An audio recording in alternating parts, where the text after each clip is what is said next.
brachioradialis reflexes are decreased, sensation is decreased over the triceps, the posterior part of the forearm and dorsum of the hand.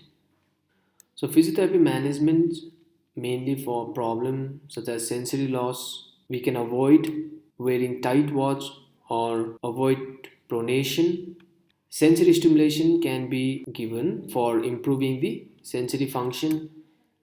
If there is a elbow joint and wrist stiffness, which are common for radial nerve injury, because the arm will be kept immobilized in the sling if there is any fracture, so therefore there is a high chance of elbow joint stiffness. And wrist stiffness also can occur because of the wrist drop. So if there is a wrist drop and if it is not checked, then we will have flexor tightness, that is wrist flexor tightness. If the wrist is kept in extended position, then your extensor muscles of the wrist will be tight. So we can introduce active or passive range of motion exercises for this stiff elbow joint as well as wrist joint. We can also give mobilization for these joints. As I said, there will be muscle shortness for biceps, it could be for triceps, and wrist flexors or extensors depending upon the position of the wrist. So for muscle shortness, we will be providing stretching exercises. There may be muscle weakness, atrophy, and wrist drop. So muscle weakness could be for triceps if it is a higher lesion. It could be for brachioradialis or extensor compartment of the forearm. We can introduce strengthening to prevent atrophy and to improve the strength of the muscle. To prevent wrist drop and any other complications of the nerve injury, for example tightness and contractures, we can use splint. The main splint which is used for radial nerve injury is called as cock-up splint. You can see in the picture here, cock-up splint. There is a small angulation to keep the wrist at the extended position. All the fingers are extended to prevent flexor contracture. Cock-up dynamic splint is preferred so that patient can improve function if there is some movement that is available. For strengthening, we know that it depends upon the MMT finding. If the grade of MMT is 1, it is muscle stimulation for triceps, brachioradialis or posterior muscles of the forearm or extensor muscles of the wrist. If it is grade 2, we will suspend the arm and ask the patient to perform exercises. If it is 2+, active assisted. If it is 3, active range of motion, and if it is 3+, we'll be giving progressive resistance exercises. You can follow this demonstration. The first one for suspension therapy, if it is grade 2, we'll keep the patient in side lying and ask the patient to perform extension of the elbow joint. So the forearm is suspended on the sling and patient is asked to perform extension. In second demonstration, if patient is able to perform extension against the gravity but cannot complete, that is grade 2, then therapist will assist the movement, that is extension of the elbow for triceps if the triceps is involved. For brachioradialis, we'll ask the patient to perform flexion of the elbow in mid-prone position. That demonstration I don't have it here. I'm just showing it for extensors of the elbow joint. If the patient is able to perform against the resistance, that if it is grade 3+, then we'll apply Theraband. You can see the first video here how Theraband has to be applied. Remember that the arm should be stabilized by the therapist. In second video, the patient is performing extension of the elbow using the dumbbells. The arm is supported by the therapist and patient is in supine lying position. For improving the strength of extension of the wrist, we can use manual resistance applied by the therapist, because most of the time patient cannot hold the dumbbells or the weight cuff because of the weak grip strength as well as passive insufficiency. So patient can be instructed to perform extension of the wrist if it is grade 3, and if it is grade 3+, then the therapist will apply adequate strength against the movement, that is wrist extension. We can modify this movement for wrist extension with radial deviation and wrist extension with ulnar deviation. Now next is ulnar nerve injury, which is also called as musician's nerve.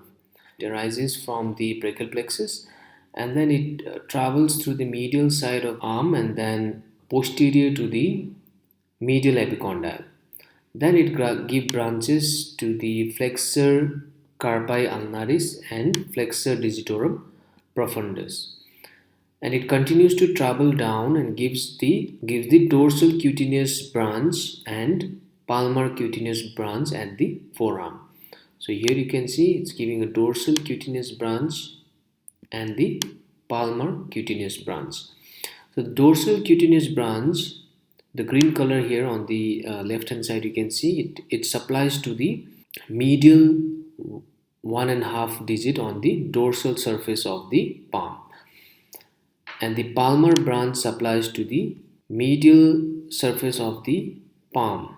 Then it travels down and gives branch to the superficial cutaneous branch just before entering the Guyon's canal. So this superficial branch supplies the medial 1.5 finger on the palmar side. After giving the superficial branch, it enters the Guyon's canal and supplies the hypothenar muscles, lumbricals, and the introitiae. So it supplies all the introitiae, dorsal and palmar introitiae, and the third and fourth lumbricals. What are the main causes for ulnar nerve injury? The main causes are aneurysm to the axillary vessels.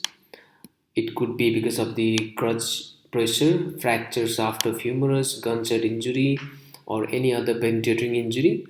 It could also be because of the compression by the osteophytes, fracture of the lateral epicondyle. Other causes can be because of the increased valgus angle of the elbow. It could be because of Montegia fracture or fracture of the hamate. This hamate bone, below this hamate bone, we have the Guyon's canal through which the nerve passes through. This ulnar nerve also can be labeled with higher level of injury and the low level of injury. In higher level, the entire nerve function is lost. Suppose the higher level could be from the brachial plexus, axillary area, the arm, or the elbow area. So if there is an injury, entire function of the ulnar nerve will be lost. If it is below elbow, that is after supplying the flexor carpi ulnaris and flexor digitorum profundus, if it is injured, then your flexor carpi ulnaris and flexor digitorum profundus function will be spared. If it is proximal to the Guyon's canal, these two muscles, flexor carpi ulnaris and flexor digitorum profundus, will be spared along with dorsal and palmar sensory supply. If it is distal to Guyon's canal, then all the muscles supplied by the nerve after entering the Guyon's canal, that is hypothenar, introitiae, and lumbricals, will be involved. So what do you understand by ulnar paradox? The higher the lesion of the median and ulnar nerve, the lesser prominent is the deformity, that is claw hand deformity will be less. Why? Because the muscles, that is flexor digitorum profundus and flexor carpi ulnaris, also will be involved if it is a higher level of ulnar nerve injury, because of which all the flexors of the fingers will be paralyzed. So the loss of finger flexor makes the deformity look less obvious, that is the claw hand will look less obvious. This is called as ulnar paradox. There are two types of entrapments for ulnar nerve. It is called as Guyon's canal syndrome and cubital tunnel syndrome. What is Guyon's canal syndrome? The entrapment of the ulnar nerve under the Guyon's canal is called as Guyon's canal syndrome or Guyon's tunnel syndrome. It is a purely motor or purely sensory type of nerve injury, or it could be mixed.